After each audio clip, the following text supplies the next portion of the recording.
Students, आज हम accounts का नेक्स्ट टॉपिक करने वाले हैं। फर्स्ट लेक्चर हमने किया था, उसमें हमने अकाउंट्स की कुछ बेसिक टर्म्स की थी और अब हम अकाउंट्स को आज आगे करने वाले हैं। तो आज जो टॉपिक हम करने वाले हैं वो भी बड़ा इंपॉर्टेंट है, क्योंकि इसके बिहाफ पे हम आगे क्वेश्चंस कर पाएंगे जो प्रैक्टिकल होगा। तो आज का पार्ट जो है लगभग हमारा थ्योरी से रिलेटेड रहेगा। तो आज जो हम टॉपिक करने वाले हैं उसके अंदर हमारे पास आता है डबल एंट्री सिस्टम।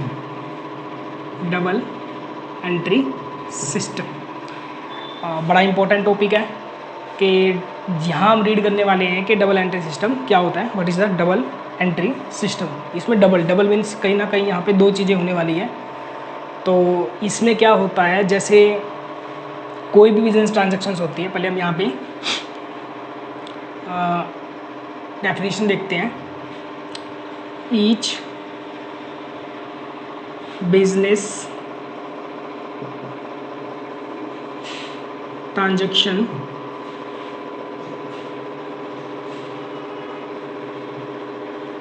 फैक्ट्स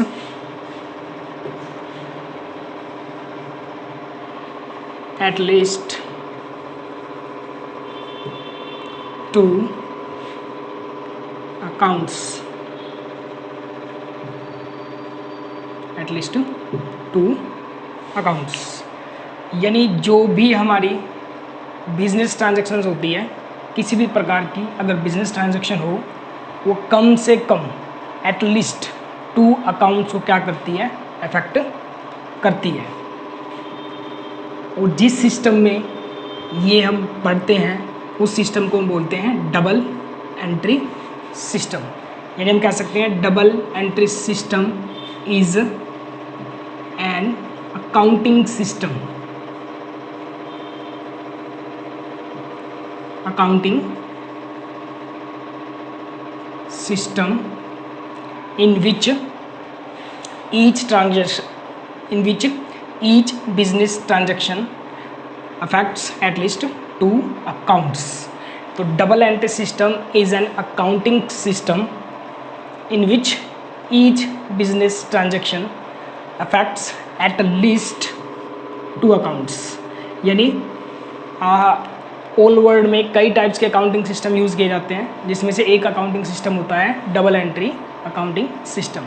ये एक ऐसा अकाउंटिंग सिस्टम है जो जब भी कोई ट्रांजैक्शन होती है, किसी भी प्रकार की एनी बिजनेस ट्रांजैक्शंस होती है, उस ट्रांजैक्शन से सीधा एटलीस्ट कम से कम 2 अकाउंट्स क्या होते हैं यहाँ पर इफेक्ट होते हैं। उसको हम क्या बोलते हैं, डबल एंट्री सिस्टम बोलते हैं। अब इस चीज़ को हम एक एग्जांपल से लेकर चलते हैं। जैसे आजकल तो जो वेट मेज़र करने के लिए इलेक्ट्रॉनिक मशीन्स आने लग गई है, वेट मशीन्स आने लगी है, जिसके ऊपर हम वेट पुट करते हैं और वो डिजिटल उसमें वेट शो कर देता है। बट पहले क्या होता था, तराजू आता था जिसमें एक तरफ वेट और एक तरफ आइटम डाली जाती थी, जिससे उनको तोला जाता था। तो वहाँ पर क्या होता था, 2 पलड़े होते थे, यहाँ 2 किलो, यहाँ पे 2 किलो, तो क्या होगा, वो बराबर होगा। इसी तरह अकाउंटिंग सिस्टम में भी हमारे पास क्या होता है, वी हैव 2 साइड्स। हमारे पास क्या होती है, 2 साइड्स होती है। इन्हीं के हिसाब से कह सकते हो वही तराजू की तरह हमारे पास क्या है, 2 पलड़े होते हैं। और ये जो दोनों पलड़े हैं, यानी कि दोनों साइड्स हैं, वो हर बार बराबर रहनी चाहिए, यानी कि इक्वल रहनी चाहिए। और जो 2 साइड्स यानी 2 पलड़े हमारे हैं अकाउंट्स के, उन्हें हम कहते हैं, एक को हम बोलते हैं डेबिट और सेकंड जो साइड है उसको हम क्या बोलते हैं, क्रेडिट बोलते हैं। इट मीन्स जितना भी अमाउंट डेबिट होता है उतना ही अमाउंट क्या होगा, क्रेडिट भी होगा। यानी किसी भी ट्रांजैक्शंस की एंट्री करने के बाद जो हमारी ये दोनों साइड्स होंगी, both are equal each other always. और ये दोनों साइड्स हमेशा क्या रहेंगी, हमेशा बराबर रहेगी। तो इसी डबल साइड्स की वजह से हम इस सिस्टम को क्या बोलते हैं, डबल एंट्री सिस्टम हम इसको बोलते हैं। तो double entry system is an accounting system in which each business transaction affects at least 2 accounts। यानी जो कम से कम 2 अकाउंट्स को क्या करती है, इफेक्ट करती है इन अपोजिट साइड। यानी एक डेबिट तो दूसरा क्या हो जाएगा, क्रेडिट हो जाएगा। तो ये हमारा होता है डबल एंट्री सिस्टम। इंडिया में जो हम यूज़ करते हैं वो डबल एंट्री सिस्टम यूज़ होता है। इंडिया के साथ साथ काफ़ी ऐसी कंट्रीज़ हैं जहाँ पर डबल एंट्री सिस्टम को यूज़ किया जाता है। तो यहाँ पर समझने वाली बात है कि दो साइड हमारे पास होने वाली है, एक डेबिट साइड और दूसरी कौन सी साइड होने वाली है, क्रेडिट साइड होने वाली है। तो ये थोड़ा नया है तो इसको समझना है, बिल्कुल एक तराजू की तरह जैसे मैं बता रहा हूँ कि दो साइड और both always equal to each other, ये दोनों हमेशा क्या रहने वाली है, इक्वल रहने वाली है, side debit and side credit. तो ये डेफिनेशन बनेगी हमारी डबल एंट्री सिस्टम की। उसके बाद डबल एंट्री सिस्टम की डेफिनेशन हमें ध्यान रखनी है। And after this we study about types of account. अब हम पढ़ने वाले हैं types of account. Types of account ये बड़ा इम्पोर्टेंट है क्योंकि जो भी हम स्टार्टिंग प्रैक्टिकल करने वाले हैं वो इसी बेस्ड होगा, तो इसको अच्छे से हमें समझना है, अच्छे से हमको रीड करना है। तो टाइप ऑफ अकाउंट्स के अंदर हम सबसे पहले जाते हैं अकाउंट्स कितने टाइप का होता है। यहाँ पे मेनली हम 3 प्रकार का पढ़ेंगे। Number 1 personal account. Personal account A/C ये अकाउंट के लिए यूज़ किया जाता है। A/C करके हम अकाउंट को शो कर सकते हैं। तो हम बात कर रहे हैं किसकी, पर्सनल अकाउंट। नाम से पता चलता है पर्सनल। पर्सनल मीन्स ऐसा कोई भी account which belongs to individual, any firm, any company. यानी ऐसा कोई भी अकाउंट जो किसी एक पर्सन के नाम से होगा, इंडिविजुअल, या किसी फर्म के नाम से होगा, या किसी कंपनी के नाम से होगा, तो उस अकाउंट को हम क्या बोलेंगे, पर्सनल अकाउंट बोलेंगे। जैसे Ram account, Ramesh account, ABC limited, ABC limited, HDFC limited, Nath brothers, Nath brothers etcetera. तो ये सारे क्या कहलाएंगे, पर्सनल अकाउंट कहलाएंगे। राम, तो Ram is a individual person, तो राम के नाम से जो अकाउंट बनेगा वो कौन सा होगा, पर्सनल अकाउंट होगा। Similarly Ramesh is also an individual. ABC limited एक कंपनी का नाम है, तो ABC एक कंपनी का नाम है, so it is a personal account. HDFC limited it is also an entity, ये भी अपने आप में एक एंटिटी है, यानी एक फर्म है, तो इसका भी जो अकाउंट होगा कौन सा, वो पर्सनल अकाउंट होगा। नाथ ब्रदर्स, तो इस तरह से कोई भी नाम किसी भी कंपनी का, पर्सनस का, तो इससे रिलेटेड जो भी अकाउंट्स होंगे वो क्या कहलाएंगे, पर्सनल अकाउंट कहलाएंगे। और अब बात आता है कि जो पर्सनल अकाउंट का पर्सनल अकाउंट के लिए अकाउंटिंग रूल होता है, किसका अकाउंटिंग रूल क्या होगा, पर्सनल अकाउंट क्या अकाउंटिंग रूल क्या होगा, बड़ा इंपॉर्टेंट है, इसको बड़ी ध्यान से देखना। तो इसका अकाउंटिंग रूल होता है debit the receiver, debit the receiver and credit the giver, ये इसका अकाउंटिंग रूल होगा। Debit the receiver and credit the giver, यानी किसी भी बिजनेस ट्रांजैक्शन में, एनी बिजनेस ट्रांजैक्शंस, अगर पर्सनल अकाउंट उस ट्रांजैक्शन में रिसीवर है, यानी वो कोई चीज़ रिसीव कर रहा है, उसे मिल रही है, तो उस केस में, रिसीवर के केस में, यानी वो रिसीवर है उस केस एंट्री में, तो वहाँ पर उसको क्या किया जाएगा, डेबिट किया जाएगा। और इसका रिवर्स, अगर किसी भी बिजनेस ट्रांजैक्शन में कोई भी पर्सनल अकाउंट अगर गिवर है, यानी कोई चीज़ वो दे रहा है, गिव कर रहा है, तो उस केस में उस अकाउंट को क्या किया जाएगा, क्रेडिट किया जाएगा। जैसे मैं भी बात कर रहा था, we have two sides, debit and credit. तो हर एक अकाउंट के ऊपर इफेक्ट आता है कि कोई भी अकाउंट किसी भी ट्रांजैक्शन के बाद डेबिट होगा या फिर क्रेडिट होगा, यानी कौन सी साइड जाएगा, डेबिट साइड जाएगा या फिर क्रेडिट साइड जाएगा। तो पर्सनल अकाउंट के लिए ये रूल बनता है कि debit the receiver and credit the giver. अगर एक पर्सनल अकाउंट किसी भी ट्रांजेक्शन में रिसीवर है तो उसको क्या करेंगे, डेबिट करेंगे, और अगर किसी भी ट्रांजेक्शन में वो क्या है, गिवर है, तो हम उसको क्या करेंगे, क्रेडिट करेंगे। जैसे हम एग्जांपल लेते हैं, cash paid to Ram, cash paid to Ram. तो ये ट्रांजेक्शन्स क्या है, हम कैश पे कर रहे हैं, किसे पे कर रहे हैं, राम को पे कर रहे हैं। तो अब हम अपने अकाउंट्स में किसको एंटर करेंगे, राम को एंटर करेंगे, यानी राम का हम क्या करेंगे, अकाउंट बनाएंगे। तो मैटर ये करता है कि राम जब इस ट्रांजैक्शन के अकॉर्डिंग हमारी बुक्स में आएगा तो इस राम को डेबिट किया जाएगा या फिर क्या किया जाएगा, क्रेडिट किया जाएगा। तो Ram is a personal account. अब इस ट्रांजैक्शंस में ये देखेंगे कि राम यहाँ रिसीवर है या फिर गिवर है।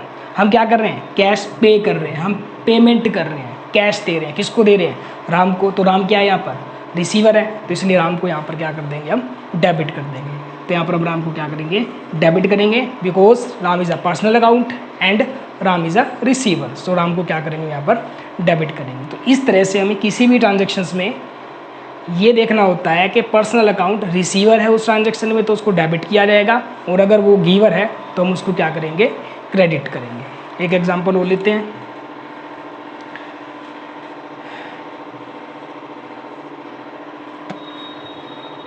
कैश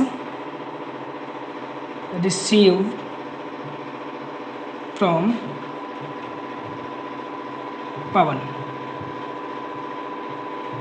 एक ट्रांजेक्शन हम ओ लेते हैं, हमें कैश रिसीव होता है, फ्रॉम किससे रिसीव होता है, पवन से होता है। Then Pawan is the individual, then Pawan is the personal account. Pawan क्या होगा, यहाँ पे पर्सनल अकाउंट होगा। और कैश रिसीव हम रिसीव कर रहे हैं, किससे रिसीव कर रहे हैं, पवन से रिसीव कर रहे हैं। तो अगर हम कैश पवन से रिसीव कर रहे हैं तो इसका मतलब पवन क्या हुआ, यहाँ पे गिवर हुआ, क्योंकि वो कैश हमें दे रहा है।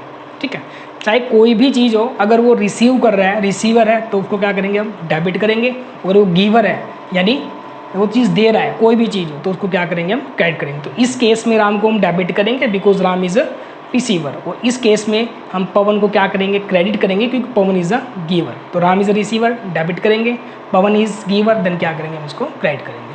तो ये पहला पर्सनल अकाउंट क्या होगा, कौन कौन से आएंगे, और इसके अंदर हम कौन सा रूल अप्लाई करेंगे। तो ये बात होती है पर्सनल अकाउंट की। और उसके बाद हम चलते हैं account number 2, which is real account. Account number 2, type number 2, real account. ये सेकेंड टाइप होगी। तो रियल अकाउंट्स में क्या क्या आएगा, all assets include in real account, यानी all assets, जितने भी हमारी एसेट्स होंगी, इंक्लूड इन रियल अकाउंट। ये क्या होगी, रियल अकाउंट में क्या होगी, इंक्लूड होगी, यानी रियल अकाउंट के अंदर ऑल टाइप एसेट्स आती है। एसेट्स हमने किया था कल, जो फिक्स्ड एसेट्स, करंट एसेट्स, दो तरह की हमने एसेट्स की थी। तो यहाँ हम बात किसकी कर रहे हैं, ऑल एसेट्स, यानी किसी भी टाइप की अगर एसेट्स है, चाहे वो करंट है चाहे वो फिक्स्ड है, किसी भी टाइप के एसेट्स इस अकाउंट्स के अंदर क्या करते हैं, हम इंक्लूड करते हैं। यानी all type of assets are all real assets. Real account, उनको हम क्या बोलते हैं, रियल अकाउंट बोलते हैं। जैसे building account, plant account, machinery account, vehicles account, cash account, debtors account, तो ये सभी क्या कहलाते हैं, रियल अकाउंट कहलाते हैं हमारे पास। ठीक है, और उसके बाद बात आते हैं इसके अकाउंटिंग रूल का, कि रियल अकाउंट के लिए हम ट्रांजैक्शन को किस तरह से एंटर करेंगे। तो उसका रूल क्या होगा,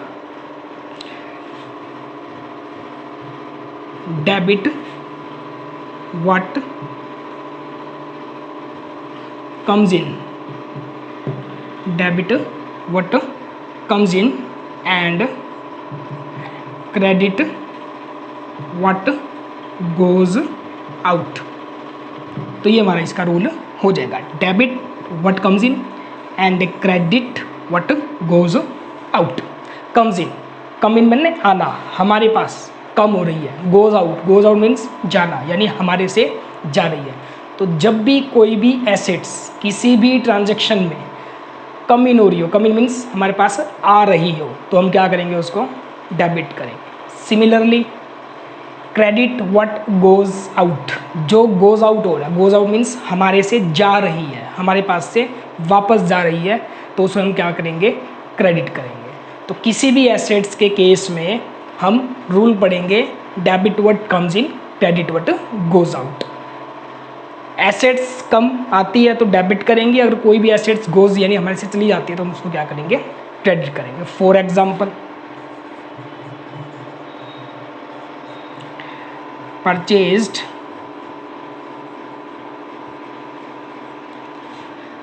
बिल्डिंग फॉर कैश, ये एक ट्रांजैक्शन है, हमने क्या किया, परचेज किया, खरीदा है। क्या खरीदा है, बिल्डिंग खरीदी है हमने क्या खरीदा है, बिल्डिंग खरीदी है। कैसे, कैश यानी कि नगद में दी है, पैसे दिए और बदले में हमें क्या मिल गई, बिल्डिंग मिल गई। तो जो बिल्डिंग है it is a real account, building हमारा क्या है, रियल अकाउंट है, because building is our assets. And similarly cash is also our assets, cash भी हमारी क्या होती है, एसेट्स होती है। तो cash is also real account, तो कैश भी क्या होगा यहाँ पर, रियल अकाउंट होगा। तो बिल्डिंग भी रियल अकाउंट है, कैश भी रियल अकाउंट है। अब रियल अकाउंट के अकॉर्डिंग रूल लगता है कम्स इन और गोज आउट का। तो इस पूरी ट्रांजेक्शन को अगर हम अच्छे से समझते हैं, परचेज्ड बिल्डिंग फॉर कैश, अब बिल्डिंग के ऊपर क्या इफेक्ट आ रहा है, बिल्डिंग कम्स इन हमारे पास आ रही है, गोज आउट या जा रही है, हम खरीद रहे हैं तो बिल्डिंग हम परचेज कर रहे हैं। तो जैसे मैं बिल्डिंग खरीदता हूँ तो इसका बिल्डिंग मेरे पास आ रही है, यानी बिल्डिंग यहाँ पर क्या हो रही है, कम्स इन हो रही है, बिल्डिंग क्या हो रही है, कम हो रही है। तो कम हो रही है तो बिल्डिंग को क्या करेंगे, हम डेबिट करेंगे। क्या करेंगे, डेबिट करेंगे। और अदर साइड रीड करें अगर हम यहाँ किसको, कैश को, तो जैसे ही मैंने बिल्डिंग खरीदी है, कैसे खरीदी है, कैश यानी पैसे देकर खरीदी है मैंने। तो बिल्डिंग खरीदने से कैश पे क्या इफेक्ट होगा, मैंने बिल्डिंग ली, बदले में क्या दे दिया, मैंने कैश दे दिया। तो कैश के ऊपर अगर हम इफेक्ट डालते हैं तो कैश यहाँ पर क्या हो रहा है, गोज आउट हो रहा है, कैश क्या हो रहा है, गोज आउट हो रहा है।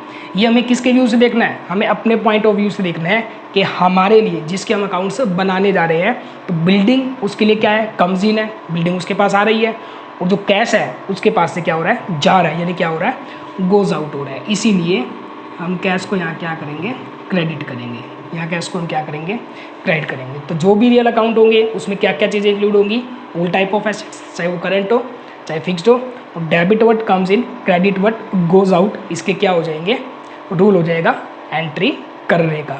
तो बिल्डिंग कम्स इन है, आ रही है तो डेबिट करेंगे, कैश गोज आउट जा रहा है तो क्या करेंगे, क्रेडिट करेंगे।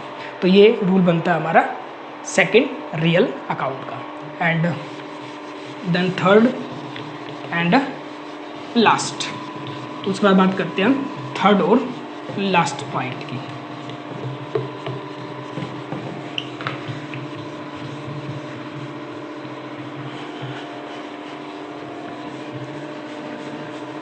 तो जो थर्ड पॉइंट यानी थर्ड अकाउंट्स हमारा होगा वो हमारे लिए हो जाएगा, third account is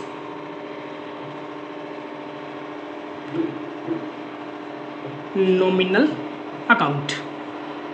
third account is nominal account. तो नॉमिनल अकाउंट में क्या क्या चीज़ें इंक्लूड होंगी, इसमें क्या क्या इंक्लूड होगा, all type of expenses, losses and incomes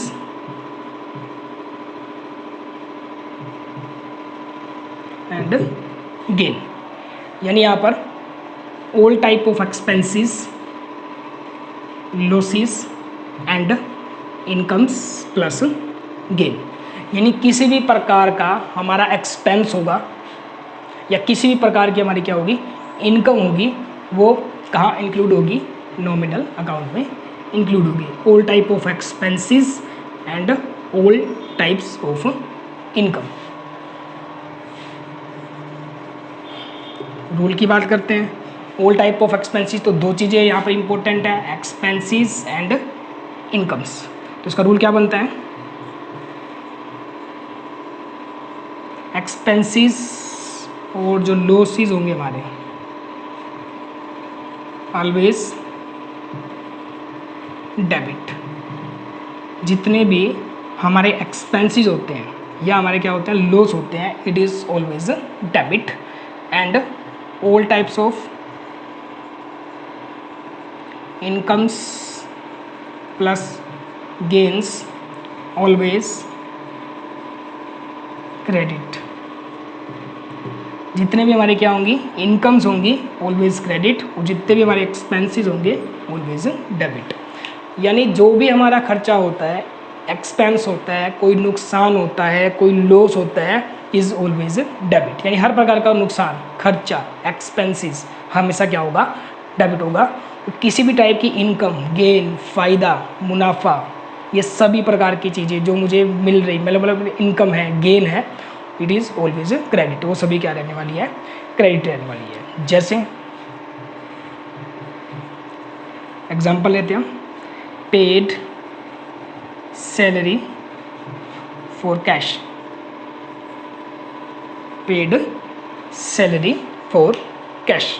paid हमने पे किया है, क्या पे की है, स्टाफ की सैलरी पे की है। क्या पे की है, स्टाफ की सैलरी। कैसे, कैश में, यानी हमें उनको पैसा दे दिया है।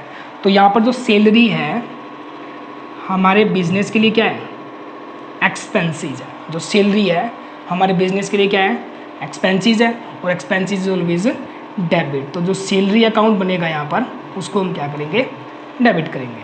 तो पेड सैलरी फॉर कैश। और कैश की बात करें, cash is a real account. Cash क्या हमारा रियल अकाउंट है, because cash is our assets. और रियल अकाउंट का रूल क्या था, comes in and goes out.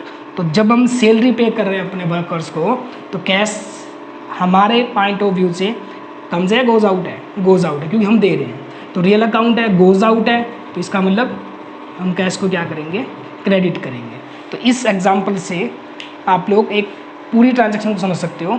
इस ट्रांजैक्शन में दो अकाउंट क्रिएट होते हैं, एक तो सैलरी अकाउंट बनता है, और दूसरा कौन सा अकाउंट बनता है, कैश अकाउंट बनता है। सैलरी क्या है, नॉमिनल अकाउंट है, नॉमिनल में एक्सपेंसेस है, एक्सपेंसेस क्या होता है, डेबिट होता है। तो इसका मतलब सैलरी डेबिट हो जाएगा।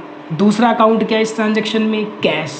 कैश हमारी एसेट्स होता है, assets is a real account, and real का rule debit what comes in, credit what goes out. तो कैश हमारे लिए क्या है, यहाँ पर गोज आउट है, जा रहा है, इसीलिए कैश को हम क्या करेंगे, क्रेडिट करेंगे। तो वो था ना डबल एंट्री सिस्टम, एक चीज़ डेबिट में जाएगी, दूसरी चीज़ क्रेडिट में जाएगी। तो ये बैलेंस हमेशा बना रहेगा इन डबल एंट्री सिस्टम। और एग्जांपल लेते हैं हम इसके लिए,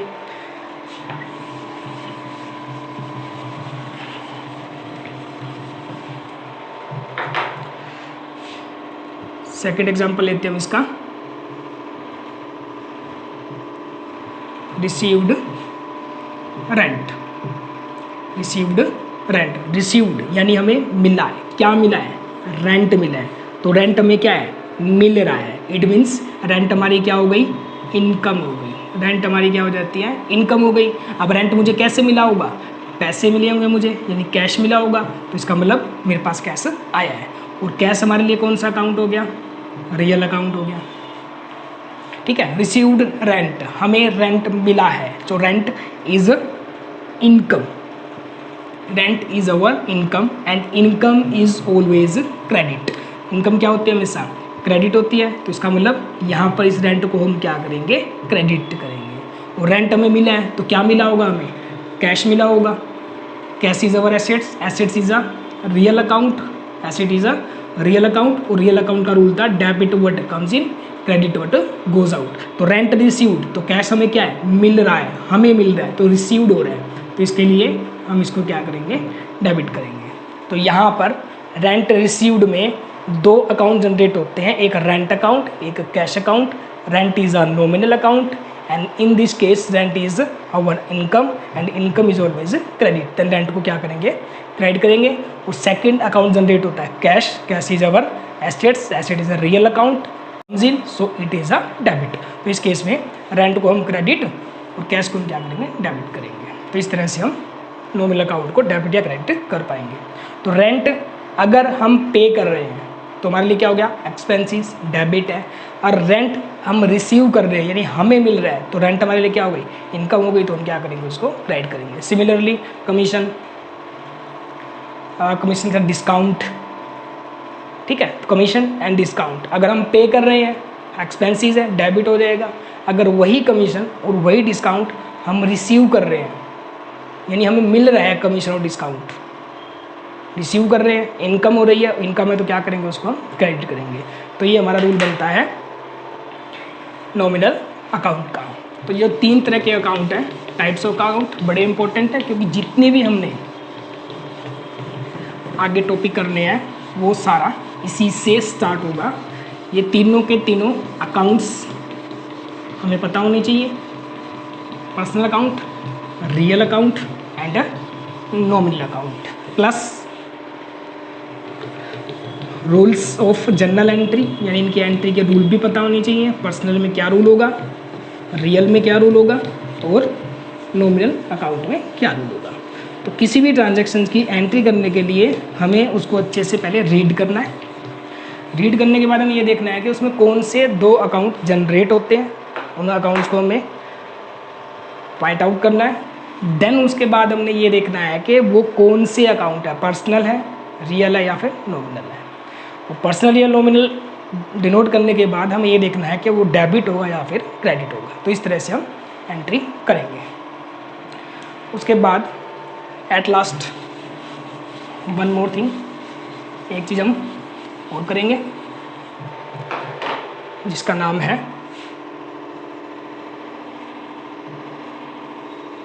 बिजनेस साइकिल, यानी पूरे बिजनेस के अंदर जो step to step accounting treatment होते हैं उस पूरे प्रोसेस को हम क्या बोलते हैं, बिजनेस साइकिल बोलते हैं। तो इसके अंदर सबसे पहले हमारे पास क्या आ जाती है, ट्रांजैक्शंस आती हैं।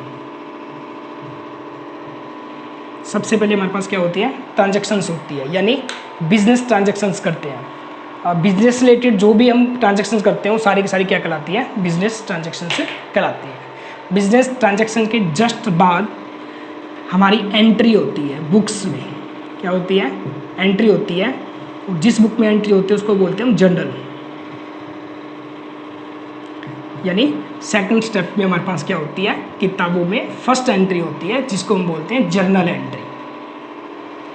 एंड जर्नल एंट्री के बाद थर्ड नंबर पे बनते हैं हमारे लेजर्स। जर्नल एंट्री के जस्ट बाद क्या बनेंगे, लेजर्स बनेंगे। और लेजर के जस्ट बाद हमारा बनेगा trial balance, trial balance number 4th। And इसके जस्ट बाद हमारे बनेंगे फाइनल अकाउंट, फाइनल अकाउंट्स। तो ये हमारा अकाउंटिंग साइकिल होता है। इसके अंदर भी पार्ट्स आएंगे, कुछ बुक्स बनती है वो हम बाद में बात करेंगे। तो ये पूरा हमने 11th क्लास में रीड करना है। सबसे पहले ट्रांजैक्शंस होती है, ट्रांजैक्शंस के जस्ट बाद उन्हीं ट्रांजैक्शंस को किताबों में लिखा जाता है first time, and this is a journal entry. Journal entry के बाद का जो स्टेप आता है वो लेजर बनते हैं। लेजर के जस्ट बाद ट्रायल बैलेंस बनाया जाता है, एंड ट्रायल बैलेंस के बाद हम क्या बनाते हैं, फाइनल अकाउंट बनाते हैं। तो हम जो स्टार्ट करेंगे नेक्स्ट टॉपिक नेक्स्ट लेक्चर में वो हम करेंगे एंट्री से स्टार्ट करेंगे। It is a first record in books, ये किताबों में लिखने का सबसे पहला रिकॉर्ड होगा। तो ये हम अभी स्टार्ट करने वाले हैं। तो इसके लिए जो भी मैंने 3 अकाउंट्स और उसके रूल बताए हैं वो हमें अच्छे से करने पड़ेंगे, उसी के बिहाफ पर हम जनरल एंट्री कर पाएंगे। तो ये बिजनेस साइकिल है, इसको आप नोट करना, और जितने भी मैंने रूल बताए हुए आप वो नोटबुक के अंदर अच्छे से लिखें, उन्हें समझें तो किसी भी टाइप की कहीं भी डाउट लगता है, चाहे 99% क्लियर ही हो ना, हमें 100% क्लियर होना है। 1% भी अगर आपको डाउट है तो आप मुझे बोल सकते हैं, मैं आपका डाउट क्लियर करूँगा 100%। और जब तक आप अपने डाउट्स को क्लियर नहीं करेंगे तब तक अकाउंट्स आपको अच्छे से नहीं आ पाएगा। तो समझिए, क्लियर कीजिए, और उसके बाद भी कोई प्रॉब्लम है तो आप मुझे बता सकते हैं। Thank you.